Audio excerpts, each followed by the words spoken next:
தொழிலில் உள்ள ஆசீர்வாதங்களை நாம் இன்றைக்கு கற்றுக்கொள்ள போகிறோம். வேலை செய்கிறவங்க, தொழில் செய்கிறவங்க எப்படி இருந்தால் நம்ம வேலை மற்றும் தொழில் ஆசீர்வாதமாக இருக்கும் அப்படிங்கிறத நம்ம இன்றைக்கு கற்றுக்கொள்ள போகிறோம். நம்ம ஒரு வசனத்தை வாசித்து நாம் ஜெபிப்போம். உபாகம் 28:8, கர்த்தர் உன் களஞ்சியங்களிலும் நீ கையிடும் எல்லா வேலையிலும் உனக்கு ஆசீர்வாதம் கட்டளையிடுவார். உன் தேவனாகிய கர்த்தர் உனக்கு கொடுக்கும் தேசத்திலே உன்னை ஆசீர்வதிப்பார். நாம் ஜெபிப்போம். நல்ல தகப்பனே, நாங்கள் ஸ்தோத்திரிக்கிறோம். எங்கள் பிள்ளைகள் ஆண்டவரே, இன்றைக்கும் வேலை மற்றும் தொழில் செய்கிற பிள்ளைகளுக்காய் கர்த்தர் அப்பா விசேஷித்த விதமாய் பிள்ளைகளுக்கு கற்றுக் கொடுக்கும்படி நீங்கள் திட்டம் பண்ணின உங்களுடைய அன்பின் காரியங்களுக்காய் நாங்கள் நன்றி சொல்லுகிறோம். கர்த்தர் தொடர்ந்து உங்களுடைய பிள்ளைகளுக்கு ஆண்டவரே வார்த்தைகளை பகிர்ந்து கொள்ளும் பொழுது அதை புரிந்து கொண்டு வேலையிலும் தொழிலிலும் முன்னேற்றம் அடைய கர்த்தர் நீங்கள் உதவி செய்ய வேண்டும் என்று நாங்கள் ஜெபிக்கிறோம். கரத்தில் எங்களை தாழ்த்துகிறோம். இயேசுவின் மூலம் ஜெபிக்கிறோம் நல்ல பிதாவே, ஆமென், ஆமென். அல்லேலூயா, அல்லேலூயா. பொதுவாக நான் உங்களுக்கு கர்த்தருடைய வார்த்தையை சொல்லும் போது சொன்னேன், நாம் வேலை மற்றும் தொழில் செய்கிற பிள்ளைகளுக்கு என்ன செய்தால் தேவன் என்னுடைய தொழிலை ஆசீர்வதிப்பார், என் வியாபாரத்தை ஆசீர்வதிப்பார், விவசாயத்தை ஆசீர்வதிப்பார், மிருக ஜீவனை ஆசீர்வதிப்பார் என்பதை குறித்து 5 காரியங்களை நான் உங்களுக்கு கற்றுக் கொடுத்தேன். உங்கள் இருதயத்தில் அது இருக்கும் என்று நான் நம்புகிறேன். முதலாவது, நாம் தேவனை தேட வேண்டும். சொல்லுங்க, முதலாவது நாம் தேவனை, இரண்டாவதாக தேவனுக்கு கொடுக்க வேண்டும், மூன்றாவதாக தேவனை நம்ப வேண்டும், நான்காவதாக தேவனுக்கு பயப்பட வேண்டும், ஐந்தாவதாக தேவன் எனக்கு செய்வார் என்று அறிக்கை பண்ண வேண்டும். மீண்டும் ஒரு முறை சொல்லட்டுமா? முதலாவது நாம் தேவனை தேட வேண்டும். தினமும் காலையில் கர்த்தரை தேடணும். வேதம் படித்து ஜெபம் பண்ணி கர்த்தரை தேட வேண்டும். ரெண்டாவதாக நாம் தேவனுக்கு நம்முடைய சம்பாத்தியத்திலிருந்து, வியாபாரத்திலிருந்து, விவசாயத்திலிருந்து, மிருக ஜீவன் வளர்ப்பிலிருந்து கர்த்தருக்கு கொடுக்க வேண்டும். மூன்றாவதாக எல்லா ஏற்றத்தாழ்வான நேரங்களிலும் கர்த்தரையே நம்ப வேண்டும். நான்காவதாக கர்த்தருக்கு பயப்பட வேண்டும். எல்லா சூழ்நிலையும் பயந்து ஜீவிக்கணும். ஐந்தாவதாக அவர் எனக்கு செய்வார் என்று சொல்லி தாழ்வான சூழ்நிலையிலும் அவர் சகலத்தையும் செய்ய வல்லவர், அவர் செய்ய நினைத்தது தடைபடாது என்று யோபு சொன்னது போல என்ன செய்யணும்? அறிக்கை பண்ண வேண்டும். என்ன செய்ய வேண்டும்? அறிக்கை பண்ண வேண்டும்.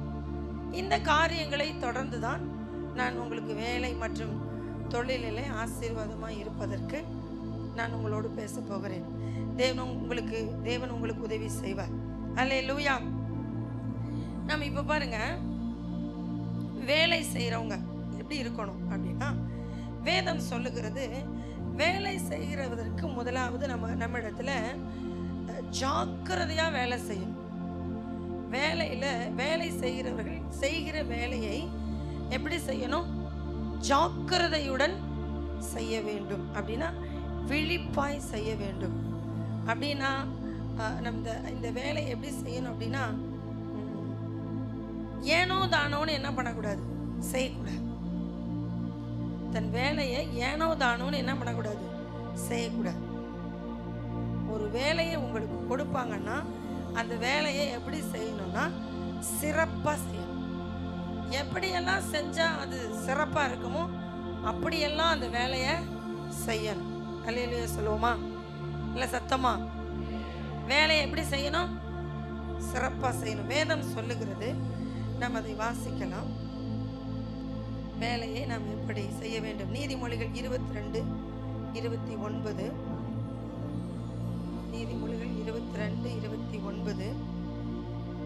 தன் வேலையில் ஜாக்கிரதையாய் இருக்கிறவனை நீ கண்டால் அவன் நேசருக்கு முன்பாக நில்லாமல் ராஜாக்களுக்கு முன்பாக நிற்பான். அவன் ராஜாக்களுக்கு முன்பாக நிற்பான். யார்? தன் வேலையில் ஜாக்கிரதையாய் இருக்கிறவன். உங்களுக்கு கொடுத்த வேலையில நீங்க ஜாக்கிரதையா இருந்தீங்கன்னா உங்களுக்கு அடுத்த போஸ்டிங் காத்திருக்குது. அல்லேலூயா சொல்லுங்க. உங்க வேலையை நீங்க சிறப்பா செஞ்சீங்கன்னா உங்களுக்கு அடுத்த போஸ்டிங், அடுத்த லெவல், அடுத்த உயர்வு உங்களுக்கு காத்திருக்குது. நீங்க கொடுத்த வேலையை செய்யலை அப்படின்னா உங்களுக்கு ப்ரமோட் காத்திருக்கிறது. உங்களை இருக்கிற ஸ்தானத்திலிருந்து கீழே இறக்கி விட்டுருவாங்க. இருக்கிற ஸ்தானத்திலிருந்து கீழே இறக்கி விட்டுருவாங்க. நீங்க மேலே ஏறி போகணுமா இல்லை கீழே இறங்கி போகணுமா அப்படிங்கிறத நீங்களும் நானும் தான் முடிவு செய்யணும். எப்படி செய்யலாம்? வேலையை எப்படி செய்யலாம்? ஜாக்கிரதையாய் செய்ய வேண்டும். கொலோசியர் நிருபத்தில் பவுல் சொல்றார், நாம் எதை செய்தாலும் மனுஷனுக்கென்று செய்யாமல் கர்த்தருக்கென்று செய்யணும்னு சொல்றார். அல்லேலூயா. நீங்க உலக பிரகாரமா வேலையை செய்யலாம், இல்லை ஒருவேளை ஊழிய வேலையை செய்யலாம், இல்லை நீங்க சபைக்குள்ள செய்யலாம். நீங்க என்ன வேலை செய்தாலும் அந்த வேலையில உங்களுடைய கவனம் முழுவதும் அதுல என்ன பண்ணணும்? இருக்கணும். உங்கள் கவனம் வேற எங்கேயோ சிதறுமே என்றால் உங்களுடைய ஸ்தானத்துல நீங்க உயர்வடைய முடியாது. உயர்வடைய முடியாது. அதனால்தான் அதே நீதிமொழிகள் 18:9 நாம் வாசிக்கிறோம், தன் வேலையில் அசதியா இருப்பவன் அழிம்பனுக்கு சகோதரன். தன் வேலையில எப்படி இருக்கக்கூடாது? அசதியா இருக்கக்கூடாது. நாளைக்கு செய்யலாம், அப்புறம் செய்யலாம், பார்த்துக்கலாம் அப்படின்னு என்ன பண்ணக்கூடாதுன்னா சொல்லவும் கூடாது, செய்யவும் கூடாது. நீங்க செய்யணும்னு நினைக்கிறத அன்றைய தினமே செஞ்சிடணும். என்னைக்கு செஞ்சிடணும்? அன்றைக்கே செஞ்சிடணும். நாளை என்பது இல்லை என்று அர்த்தம். நாளைக்கு அப்படின்னு சொன்னா அந்த வேலை நீங்க செய்யலைன்னு அர்த்தம். நாளைக்கு பார்க்கலாம் அப்படி சொல்லக்கூடாது. சரி இன்னைக்கே செய்யறப்பா அப்படின்னு சொல்றதுதான் நீங்க செய்வீங்கிறதுக்கு அர்த்தம். நீங்கள் நீதிமொழிகள் முழுவதும் வேலையையும் சுறுசுறுப்பையும் குறித்து சாலமோன் ஞானி எறும்பை பற்றி எழுதும் பொழுது ஞானி சொல்றாரு, சாலமோன் சொல்றாரு, நீங்கள் எறும்பினிடத்தில் போய் நீங்க என்ன பண்ணுங்க? கற்றுக்கொள்ளுங்கள். எதை? ஞானத்தை கற்றுக்கொள்ளுங்கள். இந்த எறும்புவுக்கு யார் கிடையாதுன்னா பிரபுவும் தலைவனும் கிடையாது. எறும்புவுக்கு யார் கிடையாது? பிரபுவும் தலைவனும் கிடையாது. ஆனால் அந்த எறும்பு யாரையும் எதிர்பார்க்காம தன்னுடைய ஆகாரத்தை கோடை காலத்திலேயே என்ன பண்ணுதான்? சேர்த்து வைக்கிறது. ஆண்டவரே சொல்றாரு, நீ என்ன பண்ண? எறும்பினிடத்தில் போய் அதை கற்றுக்கொள். பாருங்க, அது ஒரு சின்ன ஜந்து. அங்க சொல்ற, நீ எறும்பினிடத்துல போய் என்ன பண்ண? கற்றுக்கொள். அதை சேர்த்து வைக்கணும். நம்ம எவ்வளவு வேலை செய்து சம்பாதித்தாலும் அந்த வேலை செய்ய முடியாத ஒரு நாள் வரும் பொழுது நாம் என்ன செய்வோம்னா விரக்தி அடைவோம். இத்தனை சம்பாதிச்சு என்னத்தை கண்ட என்னத்தை வச்சிருக்கிறேன் அப்படிங்கிற நிலை வரும். அதனால தான் நீங்கள் வேலை செய்கிறவர்கள் என்ன செய்யணும்னா எதிர்காலத்துக்காக ஒரு சிறிய சேமிப்பை செய்ய வேண்டும் என்று வேதம் நமக்கு சொல்லுகிறது. அல்லேலூயா. அதனால தான் சொல்றாரு, தன் வேலையில் அசதியா என்ன பண்ணக்கூடாது? இருக்கக்கூடாது. இருக்கக்கூடாது. அப்படி. ஆனா இன்னொன்னு நம்ம நல்லா கத்துக்கணும், பணமே பிரதானம்னு வாழக்கூடாது. என்னன்னு வாழக்கூடாது? பணமே பிரதானம், வேலையே பிரதானம் என்று வாழக்கூடாது. நமக்கு எத்தனை தேவை இருக்கு தெரியுமா? ஓய்வு தேவை இருக்கு. நமக்கு ஆண்டவர் 6 நாளை படைச்சு 7ஆம் நாள் ஓய்ந்திருன்னு சொன்னார். சரீரத்துக்கு என்ன தேவை? ஓய்வு தேவை. ஒரு வண்டியா இருக்கட்டும், அது ஒரு 2 மாசம் ஓடிச்சு, 10,000 கிலோமீட்டர் ஓடிச்சுன்னா அந்த வண்டி எங்க ஓடுறோம்? சர்வீஸ் ஸ்டேஷனுக்கு ஓடுறோம். ஏன்? அதனுடைய தேய்மானத்தை சரி பண்ணி ஓட்டணும்னு ஓடுறோம். அதை கொண்டு போய் ஒர்க் ஷாப் போடுறோம். ஆனால் நம்ம சரீரத்துக்கு மட்டும் என்ன வரக்கூடாதுன்னே நினைக்கிறோம். பலவீனமே வரக்கூடாது, ஓய்வே கொடுக்கக்கூடாதுன்னு நினைக்கிறோம். ரொம்ப தப்பு. நமக்கு ஆண்டவர் 6 நாளுக்கு அடுத்த நாளாகிய 7ஆம் நாளில் ஓய்ந்திருன்னு சொல்லி கொடுத்துருக்கிறார். இப்போ நமக்கு என்ன செய்யணும் அப்படின்னா அந்த ஓய்வை எடுத்துக்கொள்ளணும். நம்ம ஓய்வு நாளையும் திருடி என்ன பண்றோம்? வேலை செய்யறோம். அப்புறம் மொத்தமா போய் ஆஸ்பத்திரி கொடுத்துட்டு படுத்துக்குவோம். இது என்ன ஆகுன்னா நம்ம வேலையை பிரேக் பண்ணும். புரியுதுங்களா உங்களுக்கு? நான் சொல்றது உங்களுக்கு புரியுதா? நீங்க சீரா ஓடுனீங்கன்னா ரொம்ப நாள் ஓடலாம். ரொம்ப வேகமா ஓடுனீங்கன்னா ஓட்டத்தை எங்கேயாவது பாதியில நிறுத்த வேண்டி வந்துடும். ஜாம் ஆயிரும் வண்டி. அப்புறம் எல்லாம் பிரிச்சு ஆயில் விட்டு அப்புறம் ஃபிட் பண்ணணும். அது மாதிரி பண்ணக்கூடாது. இப்போ வேலையில வேலையை குறித்தும் உங்களுக்கு கவனம் இருக்கணும். வேலையை செய்கிற உங்களுடைய பாடி கண்டிஷனை குறித்தும் உங்களுக்கு என்ன இருக்கணும்? ஜாக்கிரதை இருக்கணும். அப்பதான் உங்களால உங்க வேலை செய்கிற ஸ்தலத்துல எஜமானுக்கு இல்லை உங்களுடைய அதிகாரிக்கு லாபம், உங்களுக்கும் அது லாபம். ஹல்லேலூயா. புரிஞ்சுதா உங்களுக்கு? வேலையை எப்படி செய்யணும்? முதலாவது ஜாக்கிரதையாய் செய்யணும், அசதியாய் செய்ய கூடாது. ஹல்லேலூயா. ரெண்டாவது பாருங்க, வேலை செய்கிறவங்களுக்கு ரெண்டாவதாக ஒரு ஆலோசனை உங்களுக்கு சொல்லுகிறேன். ரெண்டாவதாக பிரசங்கியின் புத்தகம் 2ஆம் அதிகாரம் 21வது வசனம். அங்கே சாலமோன் ஞானி சொல்லுகிறார், ஒருவன் புத்தி யுக்தி நிதானத்தோடு பிரயாசப்படுகிறான். எப்படி பிரயாசப்படுகிறான்? ஒருவன் புத்தி யுக்தி நிதானத்தோடு பிரயாசப்படுகிறான். அல்லேலூயா. வேலை செய்கிறவர்கள் தன்னுடைய புத்தியை மட்டுமல்ல யுக்தியையும் நீங்க பயன்படுத்துவீங்கன்னா உங்க வேலையில உங்களுடைய ஞானத்தை விளங்க பண்ணும் பொழுது கர்த்தர் உங்களுக்கு உயர்வை வேலை ஸ்தலத்துல தருவார். அல்லேலூயா, அல்லேலூயா. சாலமோனுக்கு அந்த ஞானத்தை கொடுத்திருந்தார். அதே பிரசங்கியின் புத்தகம் 2ஆம் அதிகாரம் நீங்க 4வது வசனத்திலிருந்து 9வது வசனம் வரலும் வாசிச்சா சாலமோன் தன் ஞானத்தை எப்படி பயன்படுத்தினார் என்பதை அங்கு எழுதியிருக்கிறார். வாசிங்க. எனக்காக தோட்டங்களையும்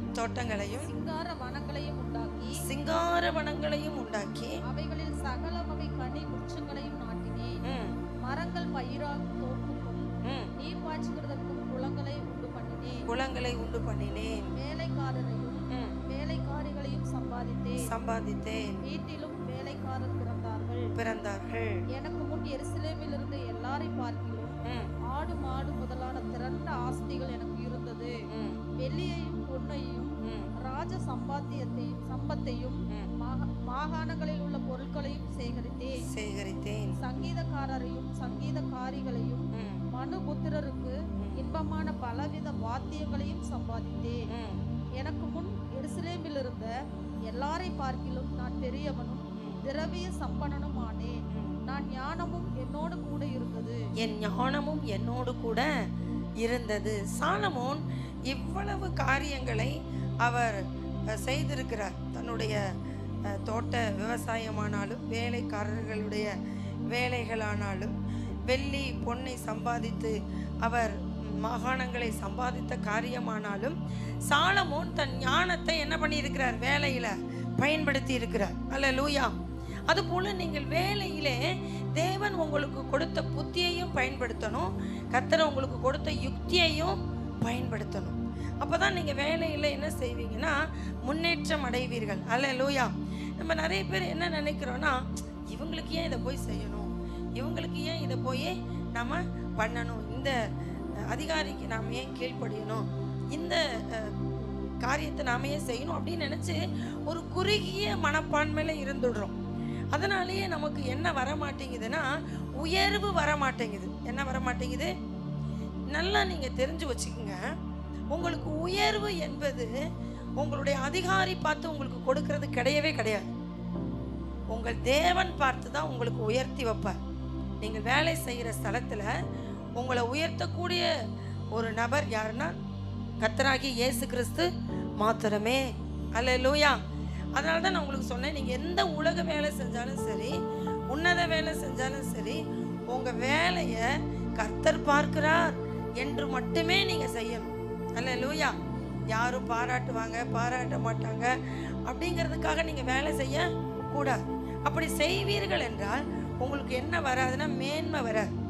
நீங்கள் அப்படி நீங்கள் வேலை ஞானத்தை பயன்படுத்தி வேலை செய்வீங்கன்னா உங்களை ஒரு சில நாட்களில் பார்த்தீங்கன்னா என்ன செய்வாங்கன்னா, சார் நீங்கள் வேலையே செய்ய வேண்டாம், இந்த சூப்பர்வைசர் மட்டும் என்ன பண்ணுங்க, நீங்கள் வேலையே செய்ய வேணாம், உங்களுடைய அந்த ஞானத்தை மட்டும் உங்களுடைய ஐடியாவை மட்டும் எங்களுக்கு என்ன பண்ணுங்க சொல்லுங்க. புரியுதா உங்களுக்கு? உங்கள் ஐடியாவை மட்டும் சொல்லுங்க, உங்கள் மூளையை மட்டும் எங்களுக்கு தாங்க அப்படின்னு கேட்பாங்க. அப்போ உங்களுக்கு என்ன பளு குறைஞ்சிருன்னா, நீங்கள் சரீரத்தினால் செய்கிற அந்த பளு என்ன பண்ணிடும், உங்களுக்கு குறைஞ்சிரும். அல்லேலூயா. இப்போ உங்கள் மென்டல் திறன், அறிவுத்திறனை மட்டும் நீங்கள் பயன்படுத்தி வேலை செய்து மேலான ஸ்தானத்துக்கு உயர்த்தப்படுவீங்க. அல்லேலூயா. இப்படி நீங்கள் மேலே போக போக நீங்கள் தியாகமாய் ஞானமாய் செய்கிற இந்த காரியத்தினாலே நீங்கள் வேலை ஸ்தலத்தில் உயர்த்தப்படுவீர்கள். அல்லேலூயா, அல்லேலூயா. அப்படிதான் கர்த்தர் யோசேப்பு என்ன பண்ணார், பயன்படுத்தினார். போத்திபார் வீட்டில் கர்த்தர் பயன்படுத்தி அவனுக்கு கொடுத்த எல்லா வேலையிலும் போத்திபார் வீட்டில் யோசேப்பு எப்படி இருந்தார், காரிய சித்தி உள்ளவனாய் இருந்தார் என்று வேதம் சொல்லுகிறது. அல்லேலூயா. அப்போ நீங்கள், நான் முன்னமே சொன்னேன், ஒரு வேலையை செய்வதற்காக இருந்தாலும் இல்லை தொழில் செய்வதற்காக இருந்தாலும் முதலாவது நீங்கள் கர்த்தரை தேடணும், ரெண்டாவது கர்த்தருக்கு கொடுக்கணும், மூன்றாவது கர்த்தரை நம்பணும், நாலாவது கர்த்தருக்கு பயப்படணும், கர்த்தரை அறிக்கை பண்ணணும். இதெல்லாம் இருக்கும் பொழுது கர்த்தர் இந்த கேட்டகரியில் உங்களை உயர்த்திக்கிட்டே இருப்பார். அல்லேலூயா, அல்லேலூயா. இதை போய் நம்ம ஏன் செய்யணும்னு நம்ம நினச்சிட்டோன்னா நம்ம குறுகிய வட்டத்துக்குள்ளே வந்துட்டோம். நம்ம மனசு ரொம்ப சிறுசு அப்படின்னு வந்துடும். நம்முடைய மனசு என்ன ஆகணும், பெருசாகணும். நம்முடைய மனசு ஒரு பெரிய வட்டத்துக்கு நேராக வரணும்.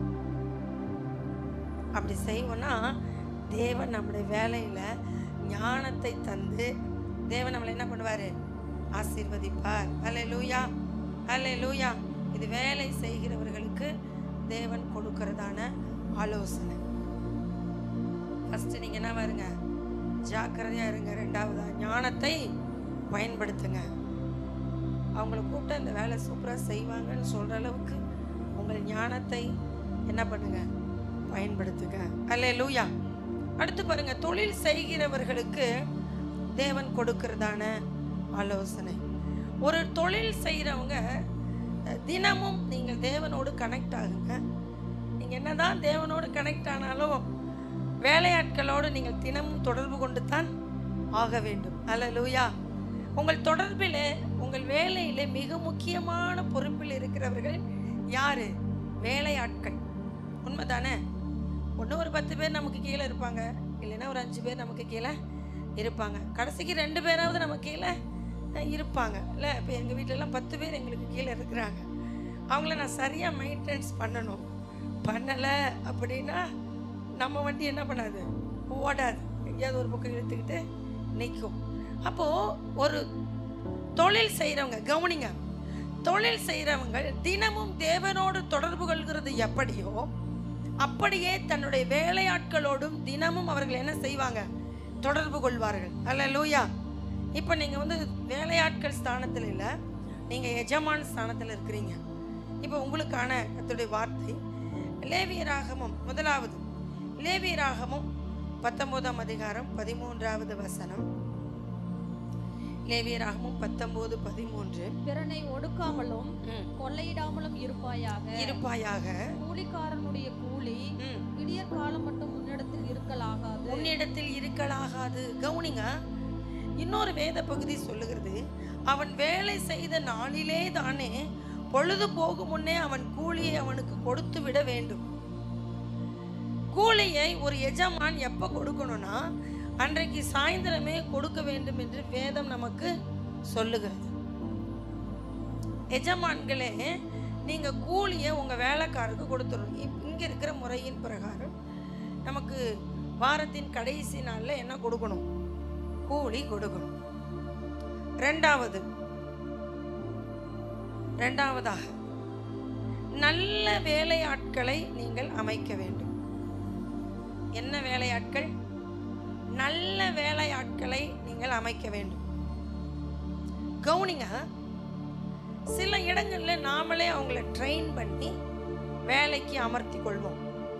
சில இடத்துல ட்ரெயின் ஆகப்பட்டவர்களை நாம வேலைக்கு அமர்த்தி கொள்வோம். எப்படி இருந்தாலும் சரி, அவர்கள் நல்லவர்களாக இருந்தால் மட்டும்தான் உங்க வேலையில நீங்க அவங்களை என்ன பண்ணணும், வச்சுக்கணும். இல்லைன்னா வேலைக்கு நீங்க வச்சுக்க கூடாது. நீங்களுமே உங்க எஜமானுக்கு நல்ல வேலைக்காரவங்களா இருக்கணும். வேலை செய்யற இடத்துல எஜமானுக்கிட்ட நீங்க என்ன பண்ணக்கூடாதுன்னா மாத்தி மாத்தி பொய்ய பேசிட்டு இருக்க கூடாது.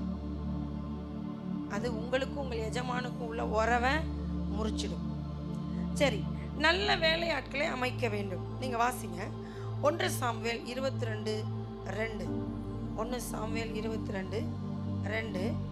ஒடுக்கப்பட்டவர்கள், கடன்பட்டவர்கள், முறுமுறுக்கிறவர்கள் யாவரும் அவனோடே கூடிக்கொண்டார்கள். அவன் அவர்களுக்கு தலைவனானார். இந்த பிரகாரமாக ஏறக்குறைய 400 பேர் அவனோடு இருந்தார்கள். ஆமென்.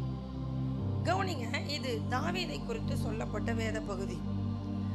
தாவீது இடத்துல இருந்த வேலையாட்கள் மொத்தம் 400 பேர். இதுக்கப்புறமா அவருக்கு இன்னும் 200 பேர் சேர்ந்து தாவீதோடு 600 பேர் இருந்ததாக வேதம் சொல்லுகிறது. தாவீதினுடைய வேலையாட்கள் எத்தனை பேர்? 600 பேர் இருந்தாங்க. இந்த 600 பேரையும் தாவீது முதலாவது சேர்த்து கொண்ட பொழுது அவங்க யார் என்று வேதம் எழுதி இருக்கிறது. அவங்க யாரா? ஒடுக்கப்பட்டவர்கள், கடன்பட்டவர்கள், முறுமுறுக்கிறவர்கள். இப்படி ஆட்களை யாராவது நீங்க வேலைக்கு வச்சுக்குவீங்களான்னு நான் கேட்டேன். ஒடுக்கப்பட்டவர்கள், கடன்பட்டவர்கள், முறுமுறுக்கிறவங்க, இவங்களை யாராவது நீங்க வேலைக்கு வச்சுக்குவீங்களா? வச்சுக்க மாட்டோம் இல்ல. நீங்க சிறப்பான எஜமான் அப்படின்னா இந்த தாவீது மாதிரி இருக்கணும். எப்படின்னா இந்த மாதிரி ஆட்களை பிடிச்சி இவரா பிடிச்சிட்டு வரல, இவர்கிட்ட வந்து என்ன பண்ணாங்க, சேர்ந்துக்கிட்டாங்க.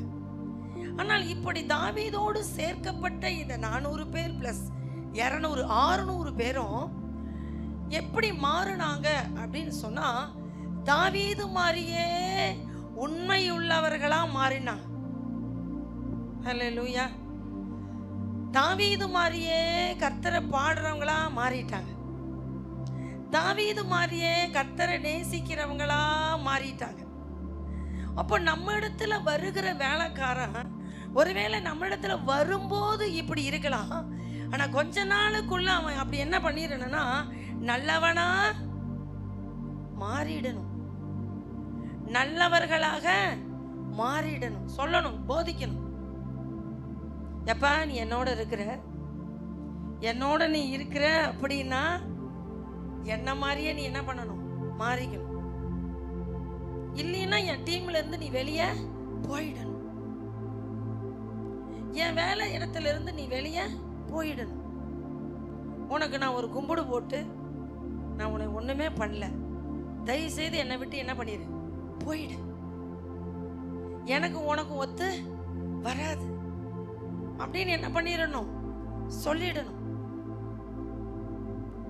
நம்ம வந்து அவன் தப்பெல்லாம் பார்த்துக்கிட்டு பரவாயில்ல பரவாயில்ல அவன் நம்மளோட இருக்கான் அப்படின்னு அவன் தப்ப கஞ்சாடையா என்ன பண்ணக்கூடாது, பார்த்துட்டு விட்டுறக்கூடாது, திருத்தணும். அதுக்கு தான் உங்களை எஜமானா கர்த்தர் வச்சிருக்கிறார். ஹல்லேலூயா. இவர்களை தாவீது உருவாக்கினார். ஒருவேளை உங்களுக்கு வேலைக்கு வர்றவங்களை நீங்க உருவாக்குறீங்க அப்படின்னா உங்களை நீங்க உருவாக்கினவங்க உங்களை விட்டு போகவே மாட்டாங்க. நீங்க உருவாக்கி உள்ள வச்சீங்கன்னா உங்களை விட்டு போக மாட்டாங்க. சம்பளம் கொடுத்து கூப்பிட்டுட்டீங்க, வேற எங்கேயோ அவன் உருவாகி இருக்கிறான் அப்படின்னா நிச்சயமா நம்ம கம்பெனியில 10 நாள் வேலை செய்வான், அடுத்த கம்பெனிக்கு அடுத்த 10 நாள்ல ஓடிடுவான். இதுதான் உண்மை. நீங்கள் உருவாக்கி எங்க வைக்கணும், உங்க தொழில வேலையாட்களா வைக்கணும்.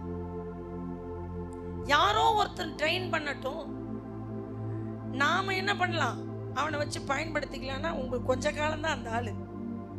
நீங்க சம்பளத்துல ஏதாவது ஏசக்கு போசக்கு பண்ணினீங்கன்னா ஆள் எஸ்கேப். உங்க வேலை திடீர்னு ஓஹோன்னு இருந்தது, திடீர்னு என்ன வந்துடும், கீழே படுத்துரும். உங்கள் வேலையாட்கள் மேலே நீங்கள் எப்படி இருக்கணும்னா கவனமாக இருக்கணும். அல்லேலூயா. இந்த தாவீதை விட்டு இந்த 600 பேரும் போகவே கிடையாது. தாவீது ராஜாவாகும் போது வரலும் இந்த 600 பேரும் தாவீதோடையே இருந்தாங்க.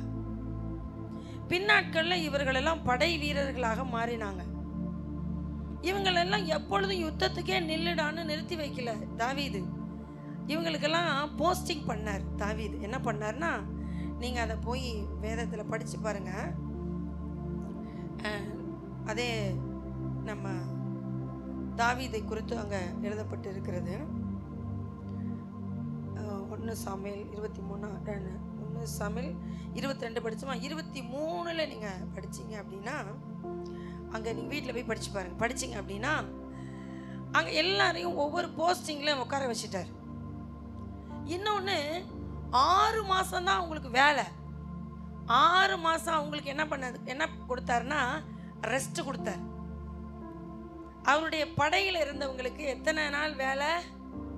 6 மாதம் வேலை, 6 மாதம் ரெஸ்ட். இது இப்போ எங்கே இருக்குது? இதை எங்கே அமல்படுத்தியிருக்காங்க? இப்போ நம்ம நாட்டில் இராணுவத்தில். யார் சொன்னீங்க? இராணுவத்தில் அமல்படுத்தியிருக்காங்க. அவங்க ஒரு குறிப்பிட்ட நாளில் தான் என்ன பண்ணுவாங்க? யுத்தத்தில் நிற்பாங்க. மீதி ரெஸ்ட்டில் இருப்பாங்க. ஆனால் ரெஸ்ட்டில் இருந்து இங்கே வர மாட்டாங்க. அங்கேயே என்னவா இருப்பாங்க? ரெஸ்ட்டில் இருப்பாங்க. சிலர் அதில் லீவு கேட்டால் 3 மாதம் ரெஸ்ட் கொடுத்து வீட்டுக்கு என்ன பண்ணுவாங்க? அனுப்பி வைப்பாங்க. இது இராணுவத்தில் இன்றைக்கும் அமலில் இருக்குது. அதனால தான் அவன் தேசத்துக்கு என்னவா இருக்கிறான்னா நன்றியாக இருக்கிறான். புரியுதுங்களா உங்களுக்கு? இப்போது இந்த தாவீது இதை அமல்படுத்தி இருந்தார். 6 மாதம் நீ என்ன பண்ணு? வேலை செய். மீதி 6 மாதம் உனக்கு என்னது?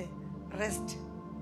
உங்கள் வேலையாளுக்கு நீங்கள் இப்படி ரெஸ்ட் மட்டும் அறிவிச்சு பாருங்க, உங்கள் வேலையாள் உங்களை விட்டு போகவே மாட்டாங்க. நம்ம 12 மணி 1 மணி 2 மணி வேலைக்கு வான்னா அவன் சொல்லுவான், ஐயோ நேற்று 12 மணி வரலும் உன் கம்பெனியில் தான் உட்காந்துருந்தேன், இப்போ மறுபடியும் வான்னு சொல்கிற, உன்னோட தான் வேலை செஞ்சுட்டு இருந்தேன், மறுபடியும் வான்னு சொல்கிறேன், கொஞ்சமாவது உனக்கு அறிவு இருக்கா? எனக்கும் உடம்புல டயர்டு இருக்குன்னு தெரியுமா? தெரியாதா உனக்கு? அப்படின்னு நமக்கே திரும்ப ரிட்டர்ன் என்ன பண்ணுவாங்க? சொல்லாமல் சொல்லுவாங்க. எப்படின்னா ஃபோனே எடுக்க மாட்டாங்க. உண்மைதானே? அப்போ நீங்கள் உங்கள் வேலைக்காரனுடைய சரீர சுகத்தின் மேலே உங்களுக்கு என்ன இருக்கணும்? அக்கறை இருக்கணும். உனக்கு இன்னைக்கு லீவு, உனக்கு வேலை இல்லை, 2 நாள் ரெஸ்ட் எடுத்துக்க, இந்த தேதி என்ன பண்ண வேலைக்கு வந்துட்டு. நம்ம வேலைக்காக மட்டும் வேலைக்காரர்களை பயன்படுத்தக்கூடாது. மற்ற எல்லா காரியத்துக்கும் நீங்கள் அவர்களோடு என்ன பண்ணணும்னா தொடர்பில் இருக்கணும். எங்கே இருக்கணும்? தொடர்பில். அதே போல் உங்கள் வீட்டில் விசேஷங்கள், உங்கள் வீட்டில் சுப காரியங்கள், நல்ல காரியங்கள் வரும் பொழுது நீங்கள் அவர்களை எங்கே வச்சிருக்கணும்? உங்கள் வீட்டு விசேஷத்தில் வச்சிருக்கணும். சும்மாவாவது கூப்பிட்டு, எனக்கு பிள்ளைக்கு பிறந்தநாள் தான், எல்லாம் வாங்க இன்னைக்கு சாப்பிட்டு போகலாம் அப்படின்னு என்ன பண்ணணும்? கூப்பிட்டு சாப்பாடு கொடுக்கணும். நீ கம்பெனி கொஞ்சம் ரெஸ்ட், லீவ் எல்லாம் வந்துருங்க சாயந்தரம். அப்படி நம்ம என்ன பண்ணோம்? நம்முடைய வேலையாட்களை ஒரு இலக்காரமாய் நடக்காமல் மதித்து நடந்தா நம்மளோடு கூட இருக்கிற வேலையாட்கள் நமக்கு என்னவா இருப்பாங்க? சப்போர்ட்டிவா இருப்பாங்க. இந்த தாவீதினுடைய ஒடுக்கப்பட்டவர்கள், கடன்பட்டவர்கள், அப்புறம் யாரு? முறுமுறுக்கிறவர்கள் எல்லாரும் பார்த்தீங்கன்னா யுத்த புருஷர்களாக மாறினாங்க. கடைசியா தாவீது யுத்தத்தில் தண்ணி தாகம் எடுத்து எருசலேமில் இருக்கிற கிணற்றுல போய் ஒரு தண்ணி கொண்டு வானோன்னே 3 பேர் நான் போகிறேன் முந்தி அடிச்சுக்கிட்டு என்ன பண்ணான்? போய் தண்ணி கொண்டு வந்து தாவீதுக்கு கொடுத்தான். அந்த அளவுக்கு தன் உயிரையே தியாகம் பண்ணுகிற அளவுக்கு இந்த படை வீரர்கள் தாவீதை என்ன பண்ணாங்க? சிநேகிச்சாங்க. இப்படி நீங்கள் வேலையாட்களை நீங்கள் என்ன பண்ணணும்னா உருவாக்கணும். என்ன பண்ணணும்? உருவாக்கணும். இவங்க நமக்கு வேலையாட்களாக மட்டுமே நம்ம என்ன பண்ணக்கூடாதுன்னா வச்சிருக்க கூடாது. ஆனால் இது ரொம்ப கஷ்டம். அவங்கள இப்படி நீங்கள் ட்ரெயின் பண்ணுறது ரொம்ப கஷ்டம். ஆனால் நீங்கள் ட்ரெயின் பண்ணிட்டீங்கன்னா நீங்கள் தான் சூப்பரான எஜமான். உங்களுக்கு இன்னைக்கு அதை சக்ஸஸ் பண்ணணும், வேலையை நாளைக்கு சக்ஸஸ் பண்ணணும்னா பண்ணிடலாம். நீங்கள் நினச்ச டார்கெட்டை முடிக்க முடியும். நீங்கள் நினச்ச வேலையில் உயர்வை கொண்டு வர முடியும். அதனால எஜமானா இருக்கிறவங்க உங்கள் வேலையாட்களை நீங்கள் இப்படி ட்ரெயின் பண்ணி வச்சுக்கிட்டிங்கன்னா சூப்பர்.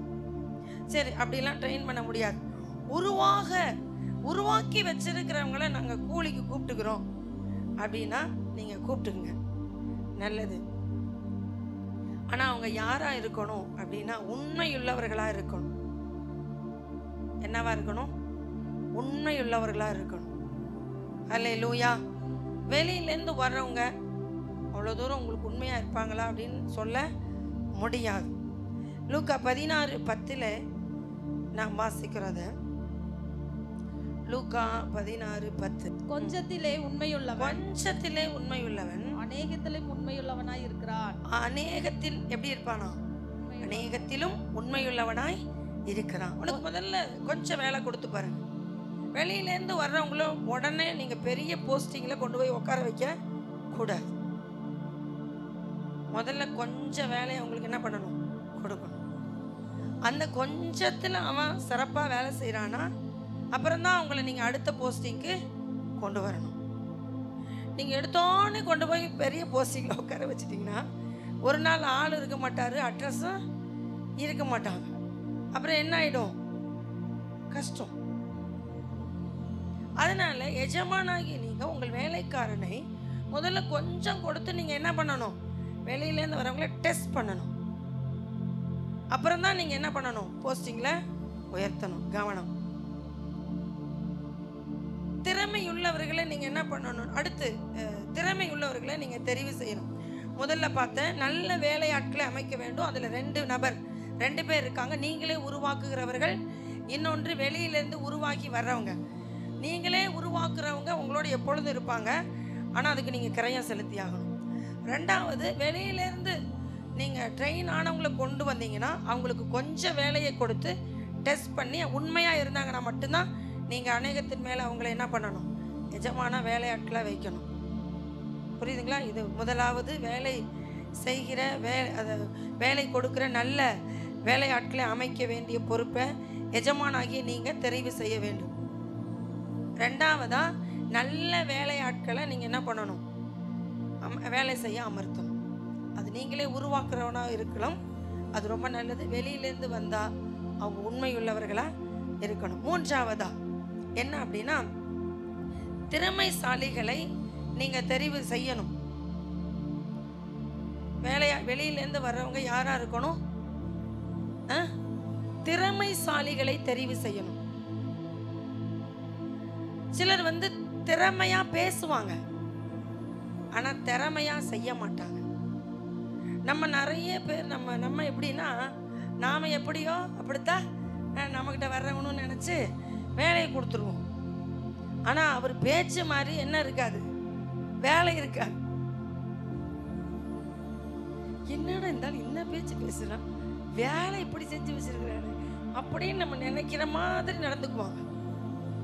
ஆனா நீங்க அவர் திறமைசாலி தானா அப்படிங்கிறத நீங்க என்ன பண்ணிடணும்? செக் பண்ணிடணும். அப்படிப்பட்ட நபரை தான் நீங்க என்ன பண்ணணும்? வேலைக்கு வச்சுக்கணும்.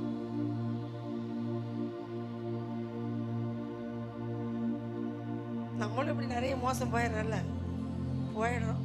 என்ன நம்பி? பேச்ச நம்பி படுகொலியில் இறங்கினதுக்கு அப்புறம் தான் அடடா இவங்க சொன்னதை நம்ம ஏன்டா கேட்டோம் அப்படின்னு நினைச்சு அப்புறமே ரொம்ப வருத்தப்படுற மாதிரி வந்துடுது. இது உண்மையாலுமே எல்லாருக்குமே தான், எனக்கும் தான். பேச்ச மட்டும் என்ன பண்ணக்கூடாது? நம்பக்கூடாது. சிலர் அமைதியில் இருப்பாங்க, பேசலாம் மாட்டாங்க, ஆனா வேலை ரொம்ப அழகா செய்வாங்க. அதனால நீங்க வேலைக்கு நியமிக்க கூடிய நபர் திறமைசாலியா இருக்கணும். என்ன சாலி? திறமைசாலி. நம்ம இதை போன தியானத்திலேயே பிரசங்கத்திலே நம்ம தியானித்தோம். 2 நாளாகும் 2:13 அபி என்னும் நிபுணர். இது சாலமோனுக்கு ஈராம் கொடுத்த சகல சித்திர வேலையும் கற்றறிந்த ஒரு நிபுணர். இவர் அபி. இவரை தான் சாலமோன் தன்னுடைய வெள்ளி, பொன், வெண்கலம், வைரம் இதையெல்லாம் செய்வதற்கான வேலையாட்களாய் நியமித்து கொண்டார். அல்லேலூயா. இப்போ இப்படி திறமைசாலியே நம்ம ஏன் நியமிக்கணும் அப்படின்னு கேட்டா, சிலர் திறமையை வெளிப்படுத்துவதற்காகவே வேலை செய்வாங்க. இது எஜமானுக்கு ரொம்ப ரொம்ப நல்ல என்ன சொல்றது பிளஸ் பாயிண்ட். இந்த வேலையை யார் செஞ்சா அப்படிங்கிறத அந்த வேலையே என்ன பண்ணும், காண்பித்து கொடுக்கும். அதான் திறமைசாலியோடைய வேலை. ஏன்னா உங்கள்கிட்ட ஒரு வேலையை கொடுக்குறாங்க அப்படின்னாலே அவர் முடிச்சிருவாருங்க இந்த வேலையை அப்படிங்கிற நம்பிக்கை அந்த எஜமானுக்கு என்ன பண்ணணும், வரணும். நம்மளும் அப்படிப்பட்ட ஆளை என்ன பண்ணணும், செலக்ட் பண்ணணும். இந்த திறமைசாலிகிட்ட வேலையை கொடுத்தா நம்ம கவலை இல்லாம என்ன பண்ணலாம், இருக்கலாம். அவன் செஞ்சு முடிச்சிடுவாங்க. புரியுதுங்களா? ஆனா ஒரு திறமை இல்லாத நபரிடத்துல நம்ம ஒரு வேலையை கொடுத்தா வேதம் சொல்லுது, நொண்டியின் கால் குந்தி குந்தி நடக்கும். மூடனுடைய கையில செய்தி அனுப்புகிறவன் தன் கால்களையே தரித்து கொண்டு என்ன பண்றான், நடக்கணும். மூடன் கையில செய்தியை கூட கொடுத்து அனுப்பக்கூடாதுன்னு வேதம் சொல்லுது. ஏன்னா அவன் யாரு, மூடன். நம்ம ஒண்ணு சொன்னா அவன் ஒண்ணு செய்வான். வாங்கிட்டு வான்னா என்ன வருவான், வேண்டான்ட்டு வருவான். இல்ல எங்க எஜமான் வேண்டான்னு சொல்லிட்டேன். இந்த மாதிரி ஆள்கள்ட்ட செய்தியவே என்ன பண்ணக்கூடாது, சொல்லி அனுப்பக்கூடாது. அப்படின்னா வேலையை சொல்லலாமா, வேலையை சொல்லாமா? வேலை சொன்னா என்ன நடக்கும்? ஆமா, ஏலம் போட்டு இறக்கி வைக்கிற கதையாத்தான் இருக்கும். இல்ல பாயாசத்துக்கு கடைசியா ஏலம் போட்டு இறக்கி வைக்கணும். நம்ம ஆளு 1 2 3 இறக்கி வச்சிருச்சு. என்ன இறக்கி வைக்கல, என்ன போடல, ஏலக்காய் போடல. ஏலம் போட்டு இறக்கணுன்னே 1 2 3 இறக்கி வச்சுட்டேன். என்ன கதை? இதுதான் அந்த கதை. நொண்டியின் காலில் என்ன பண்ணக்கூடாது, செய்தி அனுப்பக்கூடாது. அது மாதிரி மூடன் இடத்துல என்ன பண்ணக்கூடாதுன்னா, செய்தியவே சொல்லக்கூடாதுன்னா வேலையை சொல்லாமா, சொல்லக்கூடாது. நம்ம அந்த மாதிரி ஆள்களை நைஸா என்ன பண்ணிடணும்னா அனுப்பி வச்சிடணும். எப்பா போயிடு. இந்த மாதிரி ஆளுகள் நம்முடைய என்ன சொல்றது, தொழிலுக்கு பயங்கர நஷ்டத்தை உண்டாக்கி விடுவார்கள். ரொம்ப கண்ணு குத்துன்னு சம்பாதிச்ச பணத்தை ஒரே நாள்ல கரைச்சு போடுவான். கவனம்.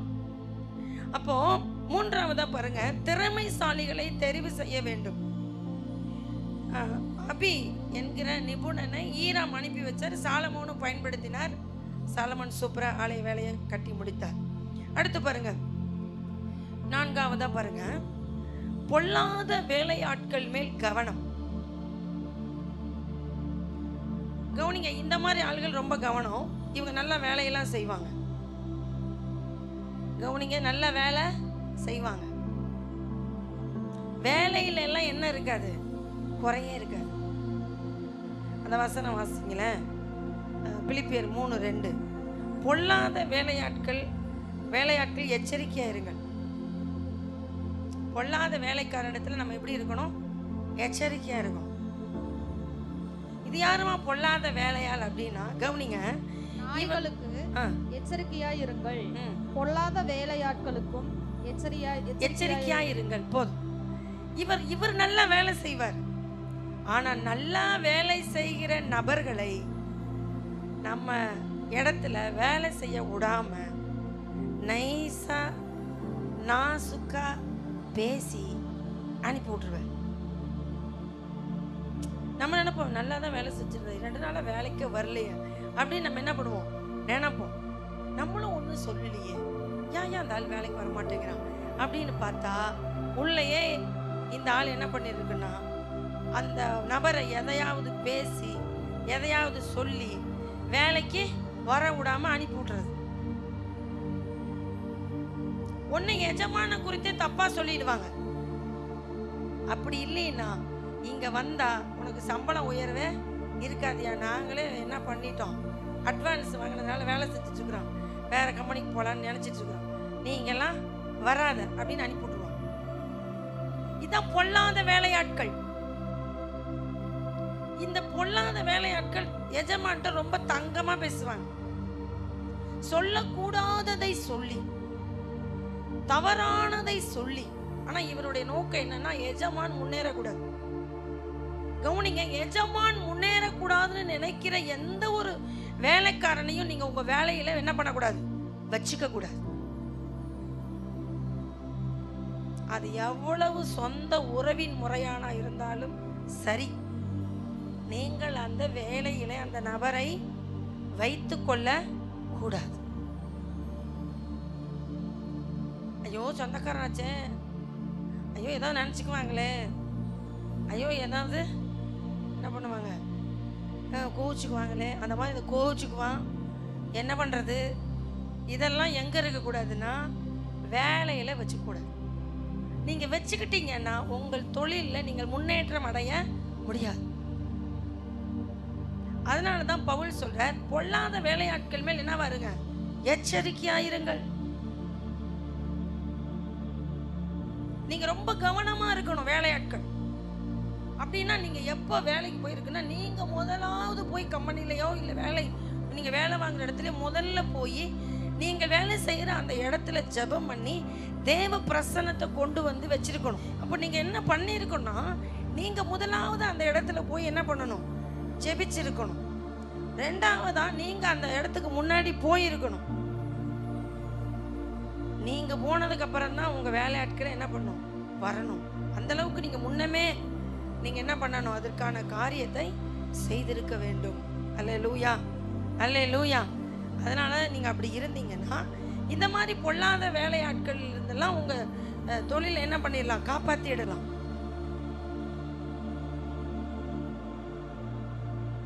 அப்படி நமக்கு செய்ய தெரியல அப்படின்னா நம்ம வேலையில நஷ்டம் வந்துடும். ஏன்னா எல்லாரும் நம்முடைய முன்னேற்றத்தை விரும்ப மாட்டார்கள். ஒரு எஜமான் நல்லா இருக்கணும்னு நினைக்கிற வேலைக்காரங்க நிறைய பேர் இருக்காங்க. வேலைக்காரன் நல்லா இருக்கணும்னு நினைக்கிற எஜமான் நிறைய பேர் இருக்காங்க. ஆனா இவங்க ரெண்டு பேரும் செட் ஆகணும் அப்படின்னா கொஞ்சம் ரேர் தான், கஷ்டம்தான். புரியுதா உங்களுக்கு? ஆனா செட் ஆயிட்டாங்க அப்படின்னா வேலைக்காரனும் நல்லா இருப்பாரு, எஜமானும் நல்லா இருப்பாரு. அல்லேலூயா, அல்லேலூயா. அதனால நீங்க உங்களுடைய பொல்லாத வேலையாட்கள் மேல் நீங்க எப்படி இருக்கணும், கவனமாக இருக்கணும். நீங்க 2 சாமுவேலின் புத்தகம் 16ஆம் அதிகாரம் 20லிருந்து 22 3 வசனங்கள் தான். நான் இதை நீங்க வீட்டில் போய் வாசிச்சு பாருங்க. அங்க அகிதோப்பேல் அப்சலோமுக்கு சொன்ன ஆலோசனையை அங்க எழுதப்பட்டிருக்கு. அது அடுத்த அதிகாரமும் அகிதோப்பேல் அப்சலோமுக்கு சொன்ன ஆலோசனை. இவன் யார் அப்படின்னா, அப்சலோம் வந்து இப்ப ராஜாவா இருக்கிறார். அகிதோப்பேல் ஒரு வேலைக்காரனா இருக்கான். ராஜாவுக்கே தவறான ஆலோசனை சொல்லி தவறா நடத்திவிட்ட ஒரு வேலைக்காரன். இப்ப நம்மளையே சில நேரம் குற்றாட்டம் பண்ண வச்சிருவாங்க வேலைக்காரவங்க. முதலாவது எஜமானா இருக்கிற நமக்கு சகல விதத்துல ஒரு தெளிவு என்ன பண்ணணும், இருக்கணும். சகல விதத்துல என்ன இருக்கணும், ஒரு தெளிவு இருக்கணும். உங்களுக்கு எப்படியா இந்த தெளிவெல்லாம் கிடைக்கும் அப்படின்னா, உங்களுக்கு முன்னமே சொன்னேன், நீங்க கர்த்தருக்கு பயப்படணும். கர்த்தருக்கு பயப்படணும்னா நீங்க வேதத்தை நல்லா படிக்கணும். இந்த வேதத்துல இந்த மாதிரியான காரியங்கள் நிறைய எழுதப்பட்டிருக்கு. இதையெல்லாம் நீங்கள் கற்று தேறினவர்களாக கற்றவர்களாக இருந்தீங்கன்னா உங்களை யாரும் உங்களுடைய தொழில ஏமாற்றவே முடியாது. அப்படியே நீங்க உங்களுக்கு தெரியாம மண்ணுல போட்டு புதைச்சி வச்சிருந்தா கூட கர்த்தர் அப்படியே மேல கொண்டு வருவார். புரியுதுங்களா உங்களுக்கு? கீழே புதைச்சி வச்சிருந்தா கூட அதை உங்களை மேல என்ன பண்ணுவாரு, கொண்டு வருவார்.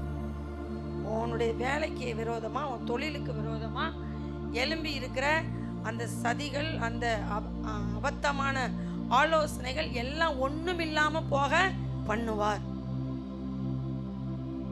நீங்க என்ன பண்ணிடலாம்னா முன்னேறிடலாம். அல்லேலூயா. அது போல அகிதோப்பேல் போல ஆலோசனைகள் எல்லாம் நாம அந்த ஆலோசனை கொடுக்கக்கூடிய வேலையாட்களை எல்லாம் என்ன பண்ணக்கூடாது, வச்சுக்க கூடாது. காலையில முதலாவது எழுந்து கர்த்தரை தேடுன்னு தேவ பிள்ளைக்கு தேவன் சொல்லி தராரு. நம்ம என்ன பண்றது, அதை செய்யறதில்லை. உங்கள் வேலையாக இருக்கட்டும், உங்கள் தொழிலாக இருக்கட்டும், இன்றைக்கு நான் உங்களுக்கு சொல்கிறேன், காலையில் எழும்பி முதல்ல என்ன பண்ணுங்க, கர்த்தரை தேடுங்க. நான் கர்த்தருடைய பிள்ளைங்க நம்ம குறுக்கி எவ்வளவு தூரம் சேஃப்டி பண்ணி வீட்டுக்குள்ளே வச்சு லாக்கரில் வச்சு பூட்டப்படியமாக போடுறோம். ஆனால் வேதம் என்ன சொல்லுது? வாரி இறைத்தான், ஏழைகளுக்கு கொடுத்தான், அவன் நீதி என்றைக்கும் நிற்கும். நீங்கள் டெவலப் ஆகும்போது கர்த்தரை என்ன பண்ணணும்? கனம் பண்ணி கர்த்தருக்காக வாரி இறைக்கணும். என்ன ஆயிடலாம்? விருத்தி அடைஞ்சிடலாம். என்ன அடைஞ்சிடலாம்? விருத்தி அடைஞ்சிடலாம். வாரி இறைத்து விருத்தி அடைவாரும் உண்டு, அதிக பிசினித்தனம் பண்ணி வறுமை அடைவாரும் உண்டு. வாரி கர்த்தருக்கு இறைச்சானா விருத்தி வந்துடும். இறுக்கி இறுக்கி பிடிச்சவனா வறுமை தான் வரும். நம்ம தொழில் ஏன் டெவலப் ஆகணும்னா, முதல்ல கர்த்தரை நம்ம தேடாம விட்டோம். கர்த்தர் கொடுக்கும் போது கர்த்தர் கொடுக்காம விட்டோம்.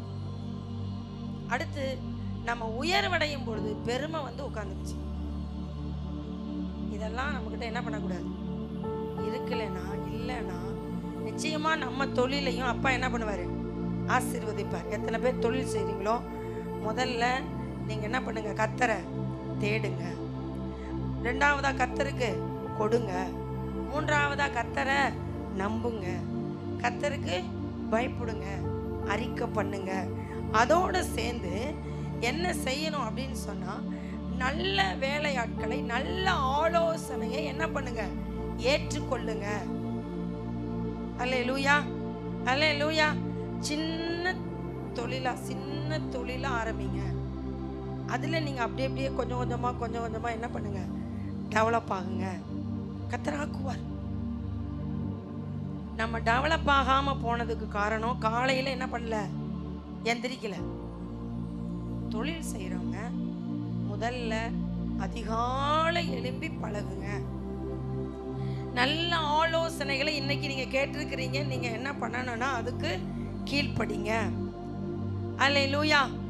இல்லைங்க, இதுல எல்லாம் நான் கரெக்டா இருக்கிறேன், ஆனா எனக்கு எதுவுமே இன்னும் முன்னேற்றமே வரல அப்படின்னு நீங்க சொன்னீங்கன்னா, உங்களுக்கு நான் ஒன்று சொல்றேன். நீங்க முதல்ல சொன்ன 5க்கு நீங்க கரெக்டா கீழ்ப்படுத்தீங்கன்னா எல்லாமே உங்களுக்கு அனுகூலமாகும். எல்லாமே என்ன ஆகும்? அனுகூலமாகும். எப்படி ஆகும்? பிரசங்கி 2:26 வாசிங்க. தேவன் தமது பார்வைக்கு நல்லவனாய் இருக்கிறவனுக்கு ஞானத்தையும் அறிவையும், தேவன் தமது பார்வைக்கு நல்லவனாய் இருக்கிறவனுக்கு ஞானத்தையும் அறிவையும் இன்பத்தையும் அளிக்கிறார். ஒரு வேலை செய்கிற, ஒரு தொழில் செய்கிற பிள்ளையுடைய வாழ்க்கையில நல்ல காரியங்களை தேவன் கண்டுபிடிப்பார் என்றால், நீங்கள் கர்த்தருடைய பார்வையில நல்லவர்களாக நீங்க இருந்து விட்டீங்க அப்படின்னா, கர்த்தரே உங்களுக்கு முன்னேற்றுவதற்கான வாசலை திறந்து உங்களை நடத்திக்கிட்டு போவார். அல்லேலூயா, அல்லேலூயா. உங்களுடைய வாழ்க்கை யார் பார்வையில நல்லதா இருக்கணும்னா, கர்த்தர் பார்வையில நல்லதா இருக்கணும். அவர் சொல்லணும், என் புள்ளன், என் பையன் அப்படி சொல்லணும். என் பிரியமே, என் ரூபவதியே, உன்னில் பழுதொன்றும் இல்லை என்று சொல்லணும். கொஞ்சத்துல உண்மையா இருந்த அநேகத்தின் மேல உன்னை என்ன ஆக்குவேன்? அதிகாரி ஆக்குவேன் ஆண்டவர் நம்மளை பார்த்து சொல்லணும். அப்படி சொல்லுவாரு அப்படின்னா கர்த்தர் நமக்கு வேலை செய்வதற்கு ஏற்ற, தொழில் செய்வதற்கு ஏற்ற ஞானத்தையும் அறிவையும் இன்பத்தையும் தருவார். ஹல்லேலூயா. என்ன தருவாரா? ஞானம், அறிவு, இன்பம். எப்ப நமக்கு தொழில் இன்பம் வரும்? ஒரு வருமானத்தை நாம் பெருக பண்ணுகிறோம், காசு பார்க்குறோம் அப்படின்னா தான் நமக்கு என்ன வரும்? ஒரு பலனே வரும். அடுத்து நமக்கு மூளையே என்ன பண்ணும்? வேலை செய்யும். நீ என்னடா பண்றதுன்னு யோசிப்போம். உண்மையா இல்லையா? உண்மையா இல்லையா? இதையெல்லாம் யார் தான் நமக்கு செய்யணும் அப்படின்னா, கர்த்தர் தான் நமக்கு செய்யணும். கர்த்தர் நமக்கு செய்யணும்னா, கர்த்தருக்கு நான் முதல்ல சொன்ன 5 காரியத்துக்கும் நீங்க முதலாவது என்ன செய்யணும்? கீழ்ப்படியணும். படிஞ்சீங்கன்னா கர்த்தர் உங்களை என்ன பண்ணுவார்? உயர்த்திடுவார். நீ கையிடும் எல்லா வேலைகளிலும் உன் தேவனாகிய கர்த்தர் உன்னை ஆசீர்வதிப்பார். அல்லேலூயா. நீங்க முந்த பார்த்த தாவீதை வேதத்தில் நாம் வாசிக்கிறோம். தாவீது வர வர விருத்தி அடைந்தார். இதுக்கு முன்னாடி நம்ம பார்த்தோம் உசிய ராஜா. அவன் பலப்படுகிற வரையிலும் தேவன் அவனுக்கு என்ன பண்ணார்? படை பலத்துக்கு ஆட்களை அனுப்பி கொண்டே இருந்தார். அப்படி ஆகிறதுக்கு உசிய ராஜா அப்படி மேன்மை அடைவதற்கு என்ன காரணம்னா, அவன் கர்த்தரை தேடினான். கர்த்தர் அவன் காரியங்களை எல்லாம் வாய்க்க செய்தார். முதலாவது நீங்க முதல்ல உங்க வீட்டுல நாளைக்கு என்ன வேலையோ அதை முந்தின நாள் இரவே பிளான் பண்ணி ஜபம் பண்ணிட்டு படுத்து தூங்கணும். என்னை இத்தனை மணிக்கு எழுப்பிவிடுங்க, என்னுடைய வேலை இவ்வளவு பெண்டிங் இருக்கு, நான் இந்த வேலையெல்லாம் செய்யணும் அப்படின்னு நீங்க இரவே ஜெபித்துட்டு என்ன பண்ணணும்? படுக்கணும். இத்தனை மணிக்கு எந்திரிச்சா இந்த வேலையை இத்தனை மணிக்குள்ள முடிக்கலாம் அப்படிங்கிற ஒரு தெளிவு உங்களுக்கு முந்தின நாள் இரவே இருக்கணும். அப்பதான் நீங்க ஒரு தொழில்ல உங்க வேலையில ஒரு டெவலப்மெண்ட் பார்க்க முடியும். வெந்ததை தின்னு விதி வந்தா சாகுவோம் அப்படின்னு இருக்கிறவங்களுக்கு இந்த பிரசங்கம் தேவை இல்லை. நீங்க எப்படி வேணாலும் சாப்பிடலாம், நீங்க எப்படி வேணாலும் தூங்கலாம், எப்படி வேணாலும் எந்திரிக்கலாம். முதலாவது வேலை செய்கிறவங்க என்ன செய்ய வேண்டும் அப்படியா இருக்கணும்? எப்படி இருக்கணும்னா ஜாக்கிரதையாய் இருக்க வேண்டும். அடுத்து புத்தி மட்டுமல்ல யுக்தியையும் என்ன செய்ய வேண்டும்? பயன்படுத்த வேண்டும். அடுத்து நல்ல வேலை ஆட்களை நீங்கள் அமைக்க வேண்டும். அது நீங்கள் உருவாக்குறவங்களா இருந்தால் ரொம்ப பெஸ்ட். ஒரு வேலை உருவாக்கப்பட்டவர்களை நீங்கள் உள்ளே அழைப்பீங்கன்னா அவன் கொஞ்சத்திலையாவது உண்மையாக இருக்கிறானா என்று பார்த்து அதுக்கப்புறம் தான் அவனை அநேகத்தின் மேலே நீங்கள் என்னவா வைக்கணும்? வேலைக்கு பொறுப்புக்கு வைக்கணும். அடுத்து மூன்றாவதாக நீங்கள் வேலைக்கு வைக்கிற நபர் திறமைசாலியாக இருக்கணும். திறமை இல்லாத ஒரு நபரை நீங்கள் வேலைக்கு அமர்த்த கூடாது. அடுத்து கொள்ளாத வேலையாட்களுக்கு எச்சரிக்கையாக இருக்கணும். உங்கள் நபரில் உங்கள் வேலையை செய்கிற இடத்துல வேலை செய்கிற நபர்கள் குறைந்து கொண்டே வருகிறாங்க அப்படின்னா நீங்கள் கவனம் செலுத்தணும். யாரோ ஒருவர் அங்கே என்ன பண்ணுறாங்க? வேலையாட்களை ட்விஸ்ட் பண்ணுகிறார்கள் என்று உங்களுக்கு நீங்கள் புரிந்து கொள்ள வேண்டும். பொல்லாத வேலையாட்களுக்கு நீங்கள் எப்படி இருக்கணும்? கவனமாக இருக்கணும். அப்சலோமுக்கு ஆலோசனை சொன்ன அகிதோப்பேலின் ஆவியை தேவன் அபத்தமாக்கினது போல முதல்ல அந்த ஆளை வெளியே நீங்கள் ஏற்றணும். அடுத்து தேவனே உங்களுக்கு இதையெல்லாம் செய்யணும் அப்படின்னா இந்த வேலையாட்களை அமர்த்துவது, அவங்க ஒழுங்காக இருக்கிறது, இதையெல்லாம் நீங்கள் என்னால் செய்ய முடியலப்பா, இந்த திறமையே எனக்கு கிடையாது ஆண்டவரே, நான் உங்களை நம்பித்தான் இருக்கிறேன் அப்படின்னு நீங்கள் சொன்னீங்கன்னா நீங்கள் முழுசும் தேவனுக்கே என்னவா வாழ்ந்துடணும்னா நல்லவர்களாக வாழ்ந்துடணும். அவரே நமக்காக எல்லாத்தையும் என்ன பண்ணுவார்? செய்து முடிப்பார். நான் முன்னமே உங்களுக்கு சொன்னேன், அந்த வேலை செய்கிறவங்க அவங்களுக்கான ஞானம் இருந்திருக்காரு, ஆனால் அவங்களையும் தேவன் ஆசீர்வதிச்சு அவங்கள பெருக பண்ணுகிறார். காரணம் என்னன்னா அவங்க தேவனுக்கு எப்படி இருக்கிறாங்க? நல்லவர்களாக இருக்கிறாங்க. அதனால் அப்படிப்பட்ட காரியங்களை செய்வோம். தொழில் நல்ல விருத்தி அடைவோம். உயர்வடையும் பொழுது கர்த்தரை என்ன பண்ணணும்? விட்டுடக்கூடாது, பிடிச்சிக்கணும். பவுல் சொல்லுகிறார், எல்லாவற்றையும் அனுபவிக்க எனக்கு அதிகாரம் உண்டு, எல்லாம் எனக்கு தகுதியாய் இராது. எல்லாவற்றையும் அனுபவிக்க எனக்கு அதிகாரம் உண்டு, எல்லாம் பக்தி விருத்தியை உண்டாக்காது. அதனால் எனக்கு பணம் வருது, நான் எதை வேணாம் பண்ணுவேன்னு பண்ணக்கூடாது. எப்படி ஆரம்பத்தில் தேவனுக்கு பயந்து நடந்தோமோ அதுபோல் நம்மளை எடுத்து அடக்கம் பண்ணுறவர்களும் பயந்தே அப்பாவுக்கு பிள்ளையாக வாழ்ந்துட்டு போயிடணும்.